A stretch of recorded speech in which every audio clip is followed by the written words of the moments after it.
Mukunda jewellery మొట్టమొదటి factory outlet హనుమకొండలోనే అతిపెద్ద jewellery mart December 14న గొప్ప ప్రారంభం. నమస్తే శ్రవంతి గారు. నమస్తే అమ్మా. శ్రవంతి గారు, జనరల్గా ఇంట్లో ఈ మొక్కలు ఉంటే బాగుంటుంది, మాకు బాగా కలిసి వచ్చింది ఇంట్లో ఈ మొక్క పెట్టుకున్నప్పటి నుంచి అని కొంతమంది అనడం వింటూ ఉంటామండి. నిజంగా మొక్కలు పెట్టుకోవడం వల్ల ఇంట్లో పలానా పలానా స్థలంలో స్పెషల్గా మనకి కలిసి వస్తుందా, లేదా కలిసి రాకపోవడం కూడా? ఈ మొక్కలు ఉంటే బాగుండదు, కలిసి రాదు, అనారోగ్య సమస్యలు కానీ డబ్బు సమస్యలు కానీ చికాకులు కానీ ఇంట్లో వస్తూ ఉంటాయి అని అంటారు. అందులో నిజమెంత? ఒకవేళ నిజం ఉంటే ఏవి ఉండాలి, ఏవి ఉండకూడదు? ఇందులో నా పర్సనల్ ఎక్స్పీరియన్స్ ఖచ్చితంగా చెప్పాలి. ఓకే. చాలా రోజెస్ అంటే చాలా ఇష్టం నాకు. రోజా పూలు అంటే రకరకాలు ఉండాలి, రకరకాల కలర్స్ ఉండాలి. చిన్నప్పుడు చెప్పేవారు అనమాట, ఇక్కడ మీకు ఢిల్లీలో కనుక రాజ్భవన్ ఉంటుంది కదా, అక్కడ చాలా మొక్కలు బాగా పెంచుతారు. గవర్నర్ సముదాయాల్లో కూడా వాళ్ళు ఉండే ఏరియాల్లో ఆ ఇళ్లలో కూడా రకరకాల రోజా పూలు ఉంటాయి. గ్రీన్ ఉంటుంది, బ్లూది ఉంటుంది అని చిన్నప్పుడు చెప్తుంటే ఎప్పుడెప్పుడు చూస్తామా అలాంటివి అని చెప్పి అనిపించేది అనమాట.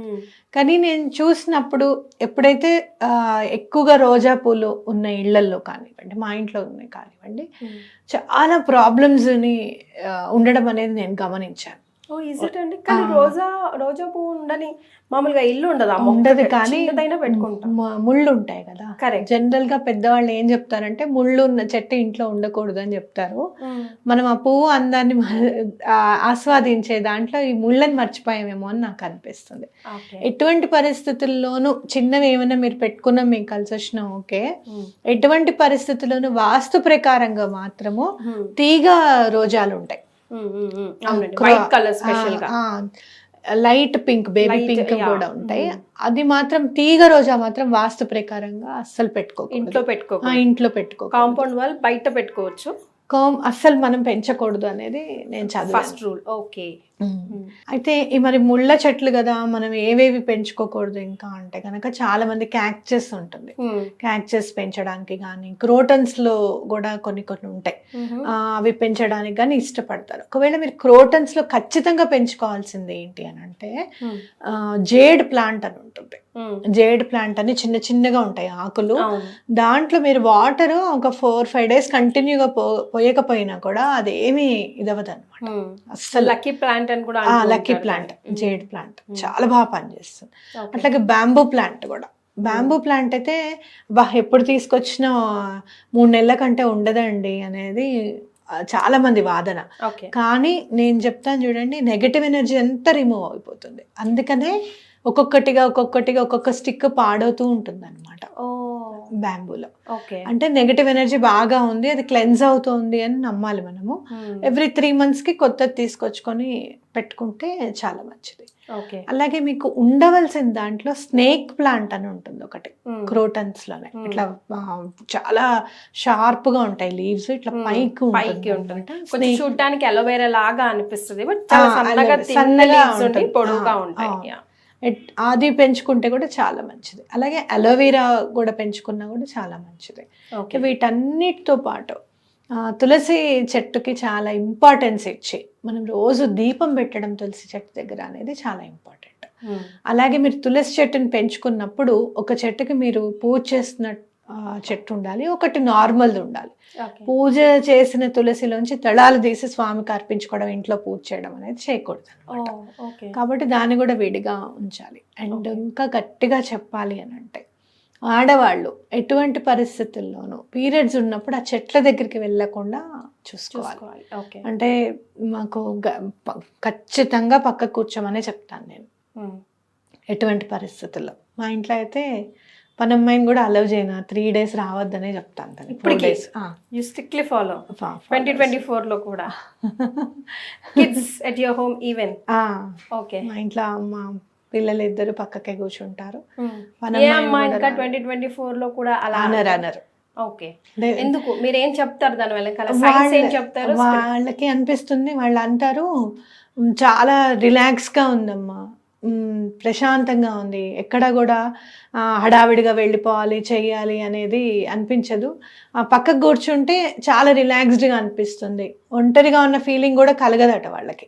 రెస్ట్ తీసుకుంటున్నాము అనేది మైండ్లో ఉంటుంది. మరి అంటే ఈ మాటకి మనం టాపిక్కి డిబేట్ అవుతున్నా కూడా మన భాషలో చాలా వరకు ఇన్ఫర్మేషన్ ప్రేక్షకులకే వెళ్తుంది కాబట్టి ఈ కాంక్రీట్ జంగల్లో చదువుకున్న వాళ్ళైనా లేదంటే ఉద్యోగాలు చేస్తున్న వాళ్ళైనా మేడం ఫర్ దట్ మ్యాటర్ ఒక 2 days 3 days మనకు రెస్ట్ దొరికిందంటే ఆహాహా అని గంతులేయచ్చు. అది ఏ రీజన్ వల్ల అయినా, ముఖ్యంగా మనుషులు ఎవరు కనిపించకుండా మన కోసం మనమే ఉండడం అంటే అది బ్లెస్డ్ లాగానే అనిపిస్తుంది.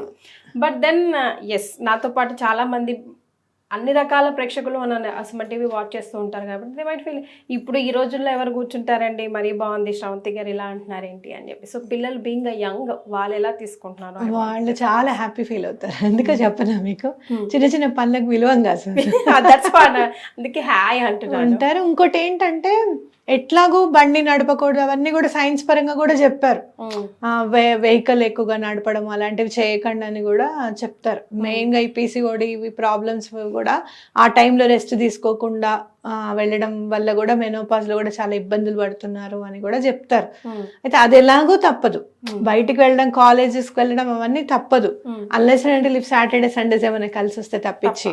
కానీ ఇంట్లో ఉన్న వాళ్ళకు ఒక రెస్ట్ అనేది ఎన్వైరన్మెంట్ ఉంటుంది.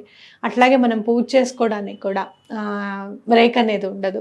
అండ్ ఇంకొక కాయిన్కి ఇంకొక వైపు ఏంటంటే ఎప్పుడు కూడా ఎవరు సెలవు పెట్టినా ఏమైనా ఊరుకుంటాం, కానీ వర్క్ మేట్ సెలవు పెడితే మాత్రం మనకి ఎక్కడ లేని బాధ వచ్చేస్తుంది. కరెక్ట్ అవునా కాదా? ఒక్కరోజు మానని అమ్మాయి అయినా కూడా వాళ్ళు రాదుట అని చెప్పి ఒక్క మాటనే అనుకుంటాం. తనకి కూడా ఒక 4 days లీవ్ ఇచ్చేసినట్టు అయిపోతుంది కదా. అలా ఆహా ఓహో అని పండగ చేసుకుంటుంది మీ ఇంట్లో మేడైతే. So right, coming back to our topic. So మనం ప్లాన్స్ గురించి మాట్లాడుకుంటున్నాం. అయితే అట్లా పీరియడ్స్ అప్పుడు ఆ చెట్లను ముట్టుకోకుండా ఉండడం అనేది మంచిది. అలాగే మీరు తమలపాకు చెట్టుకి చాలా మందికి డౌట్ ఉంది, పెంచచ్చా పెంచుకోకూడదా అని చెప్పి. తప్పకుండా పెంచుకోవచ్చు. అయితే నేను చూసింది ఏంటంటే తమలపాకు చెట్టు దగ్గరికి కానీ తులసి చెట్టు దగ్గర కానీ చెప్పులు ఎక్కువగా దగ్గరగా ఉండకుండా చూసుకోవడము. అంటే తులసి చెట్టుకి ఎంతైతే ఇంపార్టెన్స్ ఇస్తున్నామో తమలపాకు చెట్టుకు కూడా అంతే ఇంపార్టెన్స్ ఇస్తే మీకు తెలిసిపోతుంది, అది పెరగడం అది కూడా తెలిసిపోతుంది. చాలా జాగ్రత్తగా మనం చూసుకోవాలన్నమాట. జనరల్ గా అంటూ ఉంటారు కదండి, తమలపాకు చెట్టు ఎలా ఎలా ఎదుగుతుందో ఇంట్లో అష్టైశ్వర్యాలు అలా అలా తులుతూగుతూ ఉంటాయని. నాగవల్లి కదా మరి. కానీ అందరి ఇంట్లో నిలవదండి తమలపాకు చెట్టు. నిలవకపోవడానికి కారణం ఇదే. ఓకే, అంటుముట్టు లేకుండా ముట్టుకోవడం చేయడము. చాలా సందర్భాల్లో నేను ఒక తోటమాలిని కలిసాను ఎప్పుడు చాలా ఏళ్ల క్రితం, నేను కాలేజ్ డేస్ లో ఉన్నప్పుడు. ఆయన ఏం చెప్పారంటే వాళ్ళకి తోట తమలపాకుల తోట ఉందిట. ఆయన మోకాళ్ళ మీద వెళ్ళి తీసేవారట తమలపాకుల్ని. మిగతా వాళ్ళు ఎవరు వెళ్ళినా ఏమో నాకైతే తెలియదు, కానీ నేను మాత్రం మోకాళ్ళ మీదే వెళ్ళి తుంచుతాను. కాళ్ళని అసలు ఆ తోటలోకి పాదాలతో మాత్రం నడవాలనిపించదు నాకు అని చెప్పారన్నమాట. అయితే చాలా సక్సెస్ఫుల్ పర్సన్. ఓన్లీ తమలపాకుల తోట వల్లనే ఆయన చాలా లాభం పొందారు. కాబట్టి అట్లా మనం చేస్తున్న పనికి, మనం ఇంట్లో ఉన్న చెట్లకు కానివ్వండి, ఒక మర్యాద పూర్వకంగా మనం గనక చూస్తే ఆ ఎఫెక్ట్ అనేది తప్పకుండా మనకి రిటర్న్ వస్తుంది అనేది మనం గమనించాలి. కరెక్ట్. అయితే ఈ రోజుల్లో బెడ్రూమ్స్ లో, లివింగ్ రూమ్ లో కూడా చిన్న చిన్న మొక్కలను అది పెట్టుకుంటున్నారు కదండి. మరి ఇస్ ఇట్ రైట్? బికాస్ అన్ని వేళల్లో మనం ఆ ఏరియాస్ లోనే తిరుగుతూ ఉంటాం కదా. లేదు, అంటే షార్ప్ ఆబ్జెక్ట్స్, షార్ప్గా ఉన్న లీవ్స్ ఏవి కూడా బెడ్రూమ్లో ఉండకూడదు అనేది ఖచ్చితంగా మనం గుర్తించాలి. అలాగే చెట్లను ఏవి కూడా బెడ్రూమ్లో ఉంచొద్దని వాస్తు ఖచ్చితంగా చెప్తుంది అనమాట.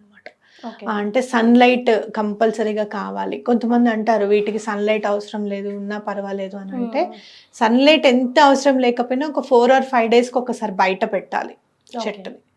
అట్లా మనం పెట్టకపోయినా దానికి ఏమైనా అయినా కూడా మళ్ళీ ప్రాబ్లమే. కాబట్టి ఒకవేళ మీకు బెడ్రూమ్లో కంపల్సరీ పెట్టుకోవాలి, ఆక్సిజన్ లెవెల్స్ ఖచ్చితంగా పెరుగుతాయి అని కనుక నమ్మకం ఉంటే షార్ప్ లీవ్స్ ఉన్నవి ఏవి కూడా పెట్టుకోకపోవడం అనేది చాలా ఇంపార్టెంట్. ఎక్కువగా జేడ్ ప్లాంట్ మాత్రం చాలా బాగా కలిసి వస్తుంది. అసలు కొన్ని సందర్భాల్లో మీరు చూసుకుంటే మనీ ప్లాంట్ కొంతమందికి కలిసి వస్తుంది, కొంతమందికి కలిసి రాదు. ఓకే, కానీ జేడ్ ప్లాంట్ మాత్రం అట్లా కాదు. జేడ్ అండ్ స్నేక్ ప్లాంట్స్ అందరికీ కలిసి వస్తుంది. అది వీళ్ళకి బాగుంటుంది వీళ్ళకి బాగుండదు అనేది ఏం లేదు. అట్లాగే అలోవెరా కూడా చాలా సందర్భాల్లో అలోవెరా నేను కొంచెం అంటే గుమ్మానికి కొంచెం అటువైపుగా పెట్టండి. ఎదురుగుండా అయితే జేడ్ ప్లాంట్ పెట్టుకోవాలి. మన గుమ్మానికి ఎదురుగుండా మీరు తులసి చెట్టు ఎలా అయితే పెడతారో దాని పక్కనే జేడ్ ప్లాంట్ పెట్టండి. అలాగే కొంచెం కార్నర్ కి గనక అలోవెరా పెడితే కార్నర్స్ లో చాలా నెగటివ్ ఎనర్జీస్ అన్ని కూడా మా ఇంట్లోకి రాకుండా ఉండడానికి అవకాశం ఉంటుంది. జనరల్గా శ్రవంతి గారు బ్యాంబూ ప్లాంట్స్ కూడా మనం కొనుక్కోకుండా ఇతరులు గిఫ్ట్స్ ఇస్తే బాగుంటుంది అంటారు. అది మిత్తేనా, దాంట్లో ఏమైనా లాజిక్ దాగి ఉందా అండి? ఇప్పుడు నేను మీకు గిఫ్ట్ ఎందుకు ఇస్తాను, మీకు మంచి జరగాలని కదా. అంటే ఐఎమ్ పాసింగ్ మంచి ఇంటెన్షన్ ఎనర్జీ అలా నా ఇంటెన్షన్ అంటే మీకు బాగా కలిసి రావాలి, లేకపోతే మీ ఇంట్లో ఏమైనా నెగటివ్ ఎనర్జీస్ ఉండకూడదు, అలాంటి ఇంటెన్షన్తో నేను ఇచ్చినప్పుడు అది మంచిగా జరుగుతుంది. అండ్ అలాంటి లక్కీ థింగ్స్ ఏమైనా ఇచ్చేటప్పుడు మనకి చాలా ఉన్న మిత్ ఏంటంటే మన లక్ వాళ్ళకి వెళ్ళిపోతుందేమో అట్లా అని మనం ఆలోచిస్తుంటాం. అలాంటిది కేవలం లక్ష్మీదేవి బొమ్మలు మాత్రమే గిఫ్ట్ ఇచ్చుకోకూడదు. కానీ ఇప్పుడు కాయిన్స్ అన్ని పంచుతున్నారు, అన్ని ఈవెన్ 10 days 11 days దాంట్లో కూడా అమ్మవారి కాయిన్స్ పంచుతున్నారండి. యాక్చువల్గా సిల్వర్ లో అస్సలు ఇవ్వకూడదు, సిల్వర్ లోనే పంచుతున్నారు కదా. మనకి ఎంత ఉన్నా కూడా యాక్చువల్గా అవును. అంటే ఎటువంటి పరిస్థితుల్లోనూ లక్ష్మీదేవి బొమ్మను మాత్రం మా ఇంట్లో చిన్నప్పటి నుంచి కూడా ఇవ్వనిచ్చేవాళ్ళు కాదు.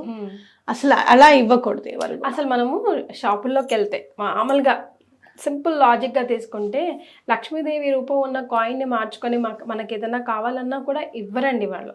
సో మనం కూడా ఆ సింపుల్ లాజిక్ గుర్తు పెట్టుకుంటే లక్ష్మీదేవి కాయిన్స్ ని పంచకూడదు అన్నది మనకి అర్థమైపోతుంది. అది తప్పించి మిగతా ఏవైనా కూడా మీరు గిఫ్ట్గా ఇవ్వచ్చు. Right, thank you so much అండి. నమస్తే.